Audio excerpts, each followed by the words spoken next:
வணக்கம். இப்போ நம்ம 3 மினிட்ஸ் வீடியோஸ் சேனலில் 2024 எங்கள் வீட்டு நவராத்திரி கோலோட ரீகேப் ஒன்று பார்ப்போம்.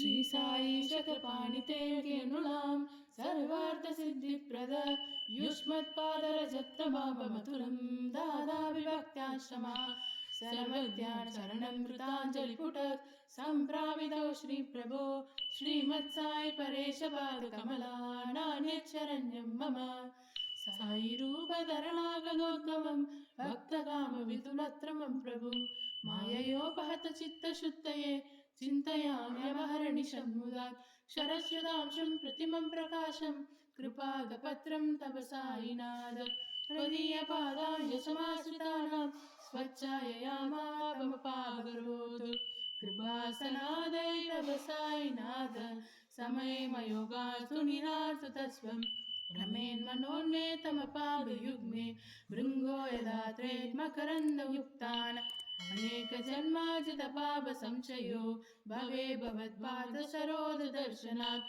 समर्थ सर्वानपराधपुण्यता प्रसीद साई सद्गुरो दयानिधे श्री साईनाथ चरणाकृतपूर्तचित्तात् हस्तत्कारसेवनरतः सहगन्धभक्त्यात् संसारजन्यदुरितोर्भवतीर्यदासे कैवल्यकामपरमं समपादुमस्मित् स्तोत्रमेतत्परे मत्यात् यो नरस्तन्मनासनात् सद्गुरो साईनाथस्य कृपापात्रं भवेद्।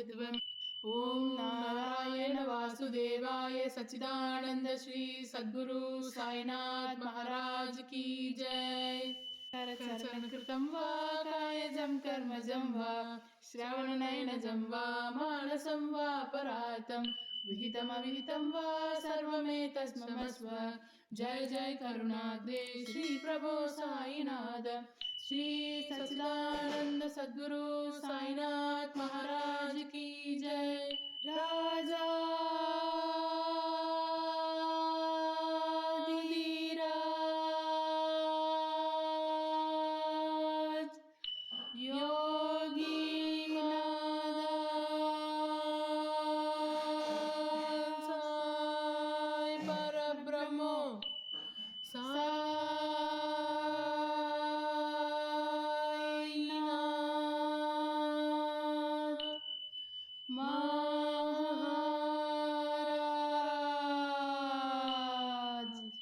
श्री सच्चिदानंद सद्गुरु साईनाथ महाराज की जय।